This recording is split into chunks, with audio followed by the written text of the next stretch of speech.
साम्राज्य भाग 20. वडिलांचा शेवटचा संदेश. लॅपटॉपच्या स्क्रीनवर आर्यवीरच्या वडिलांचा चेहरा स्पष्टपणे दिसत होता. खोलीत उपस्थित असलेले प्रत्येकजण श्वास रोखून तो व्हिडिओ पाहत होता. आर्यवीरच्या डोळ्यात अनेक वर्षांनी पाणी दाटून आलं होतं. त्याने हळूच स्क्रीनला हात लावला. बाबा. व्हिडिओमधील व्यक्ती शांत आवाजात बोलू लागली. आर्यवीर, जेव्हा तू हा व्हिडिओ पाहशील तेव्हा कदाचित मी या जगात नसेन, पण मला खात्री आहे तू सत्य शोधण्याचा प्रयत्न नक्कीच करशील. त्यांनी टेबलावर ठेवलेली एक फाईल हातात घेतली. आपला उद्योग समूह उभा करण्यासाठी मी आयुष्यभर मेहनत केली, पण माझ्या आजूबाजूला काही लोक असे होते ज्यांना साम्राज्य उभं करायचं नव्हतं. ते त्यावर कब्जा करण्याचा विचार करत होते. आर्यवीर एकटक स्क्रीनकडे पाहत होता.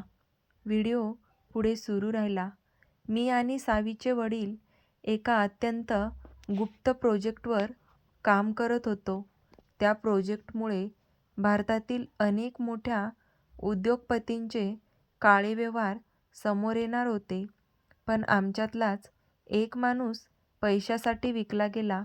सावीचा श्वास अडकला. म्हणजे तिचे वडील शेवटपर्यंत सत्यासाठी लढत होते. व्हिडिओमध्ये आर्यवीरचे वडील पुढे म्हणाले, त्या माणसाचं नाव मी या व्हिडिओमध्ये सांगत नाही, कारण हा व्हिडिओ चुकीच्या व्यक्तीच्या हातात पडू शकतो. पण मी एक खूण ठेवली आहे. ती तुला सापडली तर तू खऱ्या गुन्हेगारापर्यंत पोहोचशील. तेवढ्यात व्हिडिओ काही सेकंद अडकला. स्क्रीनवर रेषा दिसू लागल्या. विक्रांत पुढे गेला. सर, फाईल खराब झाली असावी. पण व्हिडिओ पुन्हा सुरू झाला. यावेळी आर्यवीरचे वडील खूप घाईत दिसत होते, जणू कोणी त्यांचा पाठलाग करत होतं. त्यांनी कॅमेऱ्याकडे पाहत शेवटचं वाक्य म्हटलं, आर्यवीर, कोणावरही पूर्ण विश्वास ठेवू नकोस, कारण शत्रू तुझ्या घरात नाही, तो तुझ्या कार्यालयात आहे. अचानक स्क्रीन काळी झाली.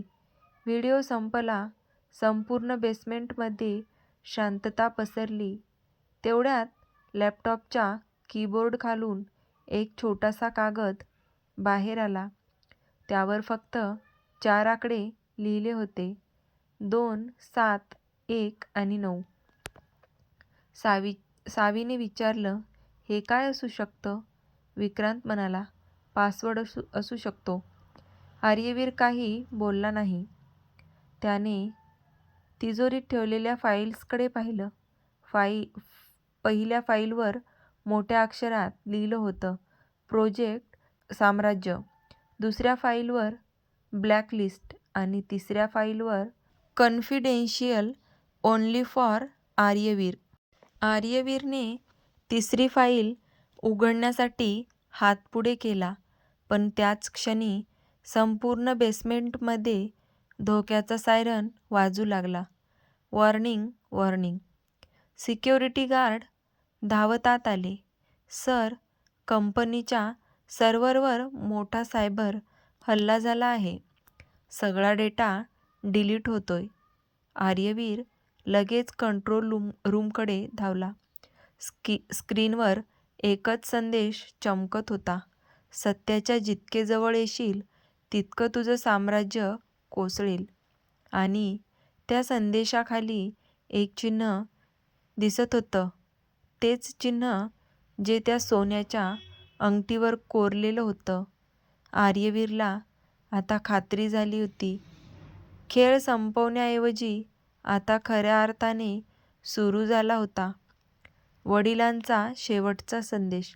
लॅपटॉपच्या स्क्रीनवर आर्यवीरच्या वडिलांचा चेहरा स्पष्ट दिसत होता. खोलीत उपस्थित असलेला प्रत्येकजण निशब्द झाला. आर्यवीरने नकळत एक पाऊल पुढे टाकलं.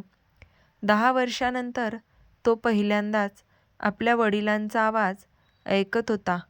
स्क्रीनवरील व्हिडिओ सुरू झाला. आर्यवीर, तू जर हा संदेश पाहत असशील तर याचा अर्थ मी या जगात नाही, पण माझ्या मृत्यूचं सत्य अजून जिवंत आहे.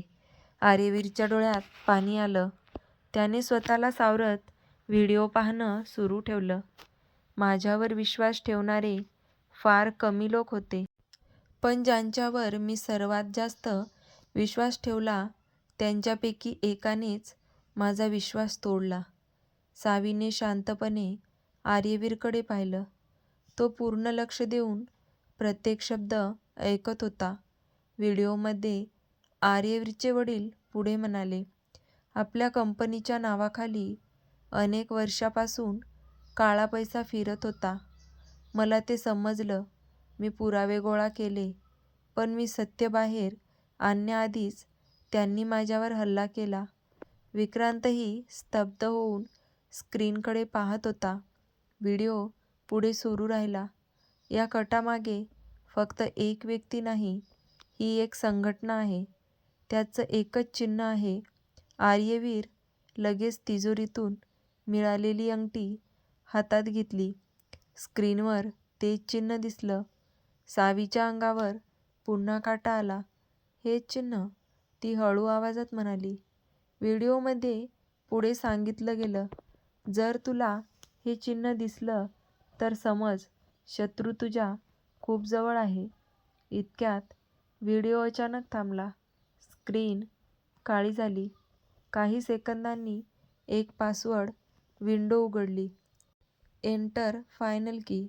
विक्रांत म्हणाला, सर, पासवर्डशिवाय पुढचा भाग उघडणार नाही. आर्यवीर विचारात पडला. बाबा कोणता पासवर्ड ठेवतील? सावीने अचानक टेबलावर ठेवलेली जुनी डायरी उघडली. तिच्या शेवटच्या पानावर एक तारीख लिहिलेली होती, 21/8/2016. त्या तारखेच्या खाली एक वाक्य होतं, जेव्हा सगळे आकड्यांमध्ये अडकतील तेव्हा उत्तर नावात शोध. सावीने विचारलं, सर, तुमच्या आईचं नाव काय होतं? आर्यवीरने उत्तर दिलं, अनन्या.